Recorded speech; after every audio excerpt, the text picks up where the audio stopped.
आदाब, नमस्कार, सत श्री अकाल। मैं उस्मान सैफी। 9 और 10 अप्रैल 2026 की ये बात है। महाराष्ट्र प्रदेश का एक इलाका है परतवाड़ा, अचलपुर, अमरावती, नागपुर। ये अलग अलग इलाकों में लोगों के मोबाइल पर, चाहे वो व्हाट्सएप हो, चाहे वो इंस्टाग्राम हो या फिर उनके टेलीग्राम हो, इन पर कुछ वीडियो, कुछ फोटो लगातार वायरल हो रहे थे। और जो लगातार वायरल हो रहे थे तो लोग ये समझ नहीं पा रहे थे, उन्हें इस बात का बहुत ज्यादा आश्चर्य हो रहा था। और आश्चर्य होने की वजह ये थी कि लड़का तो एक होता है, लेकिन अगर अगला फोटो उनके सामने आता है या अगली वीडियो सामने आती है तो लड़की का चेहरा यानी कि दूसरा हो जाता है। लड़की या तो दुपट्टे में है, उसने अपने चेहरे को कवर किया हुआ है, या फिर उसने बुर्का पहना हुआ है। और इसी तरह से बहुत बड़ी संख्या में वीडियो और फोटो लगातार वायरल हो रहे थे। हर कोई इसी बात को सोचकर हैरान था कि लड़के का चेहरा बिल्कुल साफ साफ दिखाई दे रहा है और लड़की का भी चेहरा दिखाई दे रहा है कि आखिरकार इस लड़के ने ऐसी क्या ट्रिक अपनाई है कि इतनी सारी लड़कियों के साथ इसके फोटो हैं। तभी कुछ लोगों ने इस बात का भी अंदाजा लगाना शुरू कर दिया कि हो सकता है कि एआई की मदद से इस तरह के बनाए हों और बदनाम करने के लिए लड़के और लड़की को इस तरह का कोई षड्यंत्र रचा हो।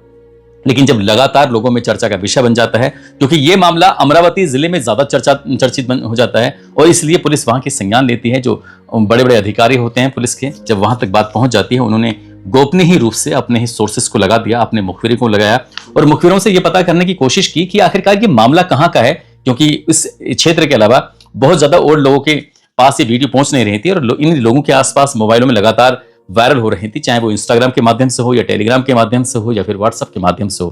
पुलिस को जब ये पता चलता है तो मुखबिर की सूचना पर पता चलता है कि परातवाड़ा एक इलाका लगता है और परातवाड़ा का रहने वाला एक लड़का है जिसका नाम अयान उर्फ तनवीर अहमद, जिसकी उम्र लगभग 19 साल के आसपास है। जो उसके पिता हैं वो पुरानी गाड़ियों को खरीदते हैं, बेचते हैं, यानी कि सेकंड हैंड गाड़ियों का वो कारोबार किया करते हैं। पुलिस ने जब और भी पता करने की कोशिश की तो अचलपुर के पास एक कॉलेज है और उस कॉलेज में वो सेकेंड ईयर का स्टूडेंट भी होता है। पुलिस ने मौका देखते ही 11 अप्रैल 2026 को इस लड़के को हिरासत में लिया और हिरासत में लेने के बाद एक एफआईआर भी दर्ज कर ली, स्वतः ही संज्ञान में लिया मामला। और 12 अप्रैल को यह मामला सांसद हो, विधायक हो या स्थानीय नेता हो, वहां तक पहुंच जाता है। और स्थानीय नेताओं ने फिर थाने चौकी में जाते हैं और जाने के बाद बड़े बड़े अधिकारियों से ये गुहार लगाते हैं कि इस मामले में जितनी जल्दी हो सके त्वरित कार्रवाई करिए और अगर आपने कार्रवाई नहीं की तो हमें पूरा शहर बंद करने के लिए मजबूर होना पड़ेगा, विवश होना पड़ेगा। बात वो वहीं तक नहीं थी, बल्कि बात प्रदेश के मुख्यमंत्री तक पहुंच जाती है और मुख्यमंत्री ने भी इस मामले में आदेश देते हैं। एसपी ग्रामीण विशाल आनंद के निर्देश पर एक टीम बनाई जाती है। उस टीम में टोटल पुलिस अधिकारियों की जो संख्या होती है वो 47 होती है, जिसमें एक आईपीएस अधिकारी होते हैं, साथ ही 10 पुलिस ऑफिसर होते हैं और इसके अलावा 36 कर्मचारी होते हैं। 47 अधिकारियों की जब टीम बनाई जाती है उसको एक काम दिया जाता है कि इसे जो भी इसके अंदर बारीक से बारीक पहलू है, जो भी इस घटनाक्रम से जुड़ा हुआ मामला है, उसको तत्काल प्रभाव वहां तक पहुंचा जाए। पहुंचने के बाद इसमें जुड़े हुए हर पहलू की जांच पड़ताल करने के बाद जो दोषी हैं उनको पकड़ा जाए। ऐसे ही पहला नाम जो था वो 11 अप्रैल को तो पकड़ा जा चुका था, जिसका नाम अयान उर्फ तनवीर अहमद होता है, जिसकी उम्र लगभग 19 साल के आसपास होती है। जब पुलिस ने उससे सख्ती से बातचीत करना शुरू किया, सख्ती से उससे पूछताछ करने की कोशिश की, तो एक नाम सामने आता है उजैर खान। उजैर खान की उम्र लगभग 20 साल के आसपास होती है और यहीं से और 2 नाम सामने आते हैं। एक नाम होता है मोहम्मद साद, जिसकी उम्र 22 साल होती है, और चौथा नाम होता है तबरेज खान, जिसकी उम्र 24 साल के आसपास होती है। ये वीडियो वायरल हुए, ये फोटो वायरल हुए। जब पुलिस ने इस मामले की जांच पड़ताल करना शुरू किया है तो इसके बारे में ये पता चलता है कि वीडियो और फोटो वायरल करने में कोई और नहीं बल्कि जो अयान का सबसे खास दोस्त होता है, जो बहुत अच्छा दोस्त है उसका, जिसका नाम उजैर खान है, वो इसके लिए जिम्मेदार होता है। पुलिस ने बीएनएस की धारा 294, पोक्सो एक्ट 8 और 12, आईटी एक्ट की धारा 67 और 67A के तहत मुकदमा दर्ज कर लिया। और मुकदमा दर्ज करने के बाद जो भी इस घटनाक्रम से जुड़े हुए लोग थे उनको गिरफ्तार करने शुरू कर दिया। अब इसके बारे में जो पता चलता है तो अयान उर्फ तनवीर अहमद जो होता है, इसका कटोरा नाका स्थित एक कमल रेजिडेंसी है, वहां पर 3rd फ्लोर पर उसने एक कमरा किराए पर लिया हुआ था। आसपास के लोग जब वहां पहुंचते हैं ये पड़ताल करने के लिए, खासकर मीडिया वाले, ये जानने के लिए कि आखिरकार ये सब कहां से क्या, हर एक पहलू की पड़ताल चल रही थी। और पड़ताल से पता चलता है कि कटोरा नाका में जो एक कमल रेजिडेंसी है वहां पर 3rd फ्लोर पर इस लड़के ने, अयान ने, कमरा लिया हुआ है और इस कमरे पर ही वो लड़की, चाहे 10वीं क्लास की हो या 11वीं क्लास की हो या 12वीं क्लास की हो या उससे छोटी हो, उससे कोई मतलब नहीं है, वो हर दूसरे दिन तीसरे दिन यहाँ पर लड़की को लाता है। लड़की को लाने के बाद उसके साथ वक्त बिताता है और वक्त बिताने के बाद उसके साथ फोटो खींचता है, वीडियो बनाता है। वो जो सारे काम कर सकता है शारीरिक संबंध से लेकर, वो हर काम करता है और हर काम करने के बाद और उनकी गंदी वीडियो, न्यूड वीडियो बनाने के बाद वहां से आराम से निकल जाते हैं। लड़की जब घर इसमें कमरे में प्रवेश करती है तो प्रवेश करने के बाद उसके या तो बॉडी पर उसके बुर्का होता है या फिर चेहरे को उसने दुपट्टे से अपना पूरी तरह से कवर किया हुआ होता है। तो इसलिए ये पता भी नहीं चल पाता था कि लड़की कौन है और कौन नहीं है। लोगों ने ऐसे ही अंदाजा लगाना शुरू किया कि ये बहुत कम उम्र की लड़कियां हैं और उन्हें बहला फुसला कर यहाँ पर लाया जाता है। आसपास के लोगों ने जब ये बात देखी तो जो मकान मालिक होता है उस मकान मालिक से शिकायत भी की कि देखो तुम्हारे इस कमरे का, इस फ्लैट का गलत रूप में इस्तेमाल किया जा रहा है, तुम्हें इस मामले में हस्तक्षेप करना चाहिए और जिसको ये कमरा दिया गया है उस कमरे वाले से, उस किराएदार से कहो कि वो इस तरह से लड़कियों को यहाँ लाता है। आसपास के बच्चों पर इस बात का बहुत ही गलत प्रभाव पड़ेगा।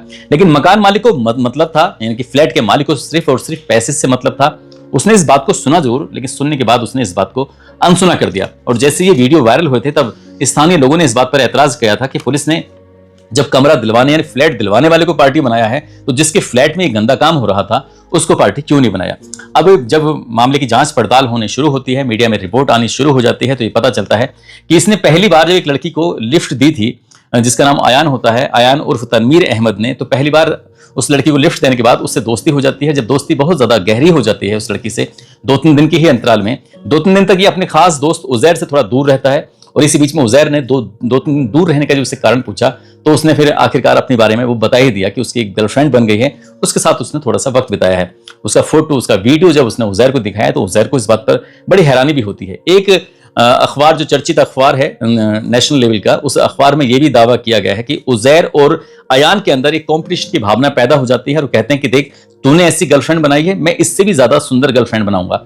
अब एक दूसरे में जब कॉम्पिटिशन हो जाता है तो उजैर भी गर्लफ्रेंड बनाने लगता है और जो अयान होता है वो भी गर्लफ्रेंड बनाने लगता है। लेकिन इसमें जो अयान होता है वो अयान जीत जाता है। उजैर तो शायद इतनी सफलता उससे मिल नहीं पाती है, लेकिन वो हर बार एक नई लड़की के साथ कमरे में जाता था और उसके नई लड़की को ढूंढने के लिए, तलाश करने के लिए, चाहे वो कोचिंग सेंटर हो या उसके आसपास स्कूल कॉलेज हो, तो इस जगह पर रहना होता था। महंगी महंगी जो उसके पास महंगी बाइक है उस महंगी बाइक पर रहता है, लेकिन महंगी बाइक के साथ जब लड़की उसके साथ जुड़ जाती है तो वो उसे गिफ्ट जरूर देता था। महंगी गिफ्ट देने का मतलब यही था कि लड़की को वो अट्रैक्ट कर सके, और वीडियो बनाने का मतलब उसका ये था ताकि उसको ब्लैकमेल कर सके। अब उसने ये चैन कैसे बनाई है, लगभग उसने अभी तक बताया जाता है, ऐसा दावा किया जा रहा है कि लगभग 180 लड़कियों के साथ उसने ऐसा यौन अपराध किया है, उनकी यौन शोषण किया है, उनके साथ शारीरिक संबंध बनाए, उनके वीडियो बनाए, उनकी न्यूड पिक्चरें बनाई है। और लगभग उन 180 लड़कियों में से जिनकी वीडियो बनाए गए थे वो लगभग 350 वीडियो बताए जाते हैं।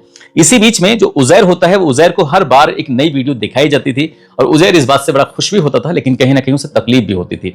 उजैर ने कब मौका पाता था, कब मौका पाते ही जो वीडियो देखता था वो अपने ही, चाहे वो इंस्टाग्राम पे ली हो या कहीं भी किसी भी तरकीब से उसने डाउनलोड करता था और धीरे धीरे करके वो एक रिकॉर्ड भी अपने पास इकट्ठा कर रहा था। अयान के पास तो रिकॉर्ड था ही, लेकिन उजैर के पास भी रिकॉर्ड इकट्ठा हो जाता है। और जैसे उजैर के पास रिकॉर्ड इकट्ठा हो जाता है तो कुछ दिन पुरानी ही बात है, जब ये वीडियो वायरल होती है, फोटो वायरल होते हैं, तो इन दोनों के बीच में पैसों के लेन देन को लेकर, यानी कि जो आपस में रुपए के लेन देन था उसको लेकर विवाद हो जाता है। और विवाद कुछ इस कदर बढ़ जाता है कि उजैर ने मौके का फायदा उठाया और मौके का फायदा उठाने के बाद 18 वीडियो और साथ ही 39 फोटोग्राफ उनको सोशल मीडिया के अलग अलग प्लेटफॉर्म, चाहे वो इंस्टाग्राम हो, चाहे वो व्हाट्सएप हो, चाहे वो टेलीग्राम हो, इन पर वो वायरल कर देता है। और जैसे इनको वायरल करता है तो जाहिर सी बात है फिर लोगों तक ये बात पहुंचती है और फिर नेताओं तक बात पहुंचती है और स्थानीय विधायक हो या सांसद हो, इन्होंने जब जाकर पुलिस में कंप्लेंट दर्ज कराई है। कंप्लेंट दर्ज करने के बाद पुलिस इसमें गंभीरता से मामले को लेती है और गंभीरता से लेने के बाद अमरावती का पूरा मामला जो होता है, ये इसे कोई सेक्स स्कैंडल के रूप में देख रहा है, तो कोई लड़कियों को टारगेट बनाकर उनके साथ जिहाद करने वाली स्थिति को बताने की कोशिश कर रहा है। इनमें लगभग 8 लड़कियों को पहचान लिया गया है कि वो 8 लड़कियां कौन हैं। पुलिस ने उनसे संपर्क भी किया, संपर्क करने के बावजूद भी इनमें से किसी भी लड़की ने एफआईआर दर्ज कराने के लिए तैयार ही नहीं होती हैं। अब ऐसी स्थिति में पुलिस के लिए बड़ी मुश्किल घड़ी सामने हो जाती है। पुलिस ने 2 तरह की अपील की है। पहली अपील की है जिन लड़कियों के साथ ये गलत हुआ है, उनके साथ अपराध हुआ है, वो लड़कियां आए, गोपनीय रूप से उनका पूरा चेहरा, उनका पहचान, उनका नाम सब कुछ छिपा के रखा जाएगा। बस उन्हें पुलिस की मदद करनी है ताकि जो आरोपी है उसको सजा दिलवाई जा सके। साथ ही पुलिस ने यह भी कहा है कि जिन लोगों के पास फोटो और वीडियो पहुंच चुके हैं, यदि किसी ने भी फोटो और वीडियो वायरल करने की कोशिश की तो उनके खिलाफ भी उन्हीं धाराओं में मुकदमा दर्ज होगा, उन्हीं धाराओं में उनके खिलाफ कार्रवाई होगी जिन धाराओं में उजैर के खिलाफ हो रही है, जिन धाराओं में अयान उर्फ तनवीर अहमद के खिलाफ कार्रवाई हो रही है। तो पुलिस इन मामलों को लेकर अभी कहीं ना कहीं चिंता में भी है। और चिंता वाली बात भी है क्योंकि इतनी सारी लड़कियों के साथ वीडियो बनते हैं, फोटो भी बनते हैं, लेकिन कोई भी लड़की जब सामने नहीं आती है तो ऐसी स्थिति में जो कानून है, कानून जब तक कोई सबूत नहीं होगा, जब तक कोई शिकायत नहीं होगी, तो कानून अपने ऐसी स्थिति में कैसे काम करेगा। यदि ये लड़कियां आए और आने के बाद ये अपनी शिकायत दर्ज कराएं कि आखिरकार इनको कैसे इनके प्रेम जाल में फंसाया। एक लड़का होता है, इतनी बड़ी संख्या में लड़कियों के साथ वो ऐसा घिनौना कृत्य कर रहा था, घिनौना खेल रहा था, और ये सब हो जाएगा तो जाहिर सी बात है उसको सजा मिलने में भी आसानी हो जाएगी। लोगों ने साफ साफ मांग की है कि ऐसे दरिंदे को बहुत जल्द से जल्द कानून के दायरे में रखते हुए कम से कम समय में फांसी की सजा दिला देनी चाहिए और भारत सरकार को इसमें पहल करनी चाहिए ताकि समाज में एक संदेश दिया जा सके कि बहन और बेटियों के साथ इस तरह का घिनौना कृत्य करने वालों को किसी भी कीमत पर बख्शा नहीं जाएगा। साथ ही पुलिस ने जो मोबाइल इनसे रिकवरी हुई है और मोबाइल में इनकी हिस्ट्री भी चेक की जा रही है, जो इनके पास डाटा है उस डाटा को भी रिकवरी करने की कोशिश कर रहे हैं, क्योंकि इन्होंने जो मोबाइल में इनकी वीडियो फोटोग्राफ्स थे, जब ये मामला हाईलाइट होने लगता है तो ऐसा दावा किया जाता है कि इन्होंने बहुत सारी वीडियो जो थी उनको डिलीट भी कर दिया है।